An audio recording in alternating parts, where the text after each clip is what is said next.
Olá pessoal, agora nós vamos continuar com o nosso assunto, falando sobre as funções inorgânicas. Porém, vamos focar no conceito do que é um ácido e do que é uma base. Todas as substâncias são então divididas nas substâncias orgânicas e nas inorgânicas. As funções inorgânicas são 4 principais: ácidos, bases, sais e óxidos.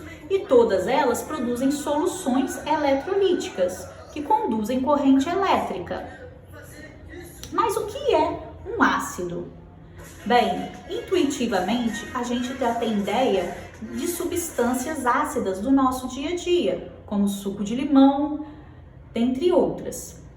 As características macroscópicas que a gente pode entender como ácidas é o sabor azedo, também o poder de corrosão desses ácidos. E os ácidos também mudam a cor de um meio quando nesse meio está presente um indicador. Um exemplo prático disso são as cores das hortênsias.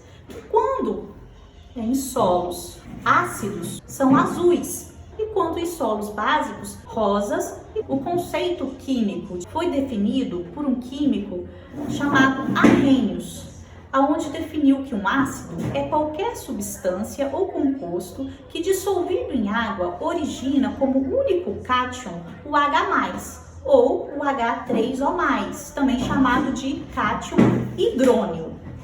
Observe então alguns exemplos de substâncias inorgânicas que são consideradas ácidos: HBr, HNO3, H2SO4. Observe que essas 3 substâncias apresentam na sua fórmula o elemento hidrogênio e que, ao serem colocadas em água, sofrem o processo de ionização, liberando como cátion sempre o H+. Os ácidos, então, são divididos em 2 grandes classes: nos que contêm oxigênio e os que não contêm oxigênios. Aqui a gente tem alguns exemplos de ácidos não oxigenados, que são também chamados de hidrácidos.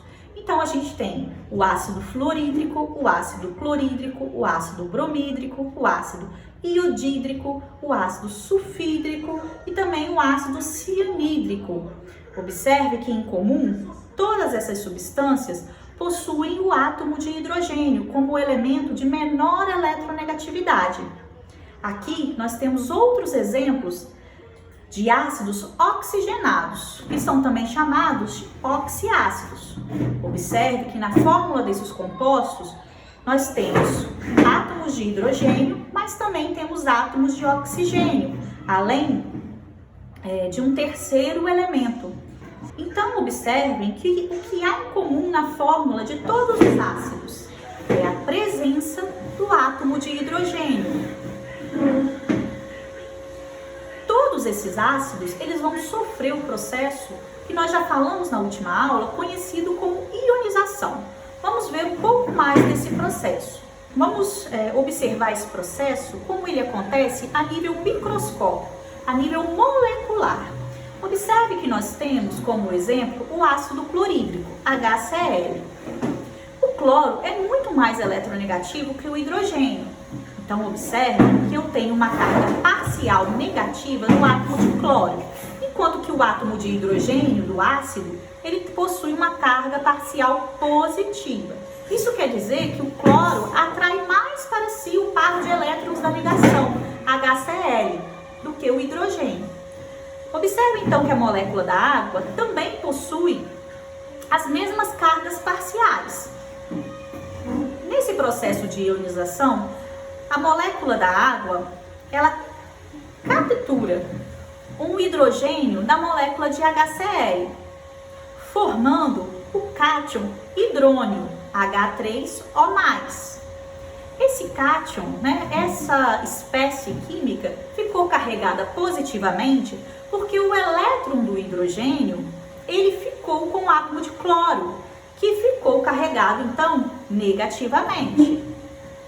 Escrevendo esse processo na forma de uma equação química, nós temos que a água, H2O, no estado líquido, reage com HCl, que é um gás, formando o cátion hidrônio, H3O+, na fase aquosa, então Então, é um cátion que está dissolvido em água, e também o ânion Cl- dissolvido em água.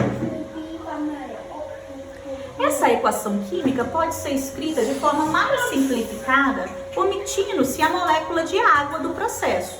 Mas é importante saber que toda vez que a gente vê uma equação de ionização, mesmo que a água não apareça, ela está ali presente, subentendida. Então eu poderia escrever de forma simplificada que o HCl em setinha, em solução aquosa, estaria formando o cátion H+, mais o ânion Cl-, ambos na fase aquosa.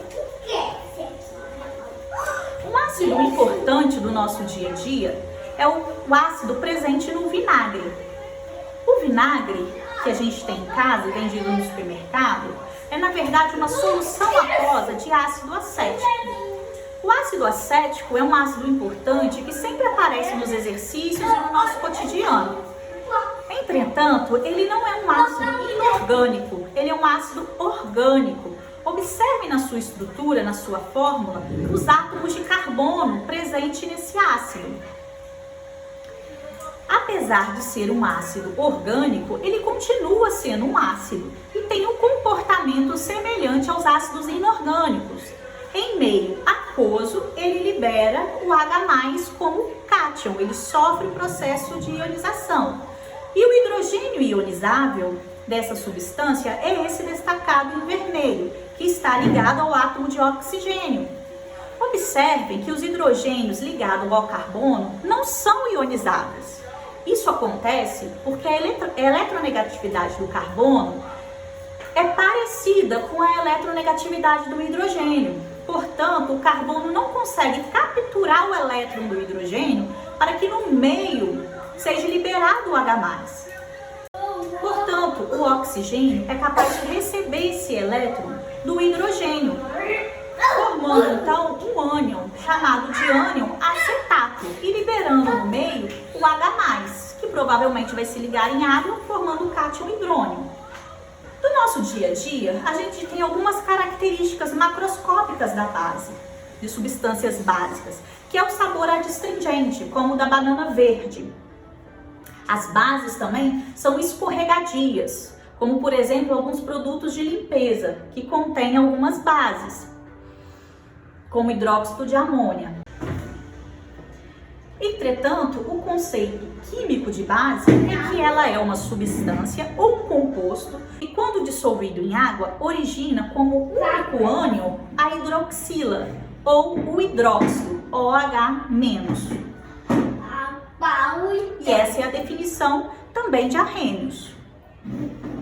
Observe então os exemplos de algumas bases que eu trago aqui. KOH, CaOH2, AlOH3. Todas elas são sólidos que, ao serem colocadas em água, sofrem o processo de dissociação iônica, formando os cátions, potássio, cálcio e alumínio, e as hidroxilas, OH-. Então, observe que em todos os casos, o ânion é sempre o OH-. Então, observem, pessoal, que as bases, elas sempre vão ter como ânion na sua fórmula o OH-. Aguardo vocês no próximo vídeo para falar um pouco mais de ácidos e bases.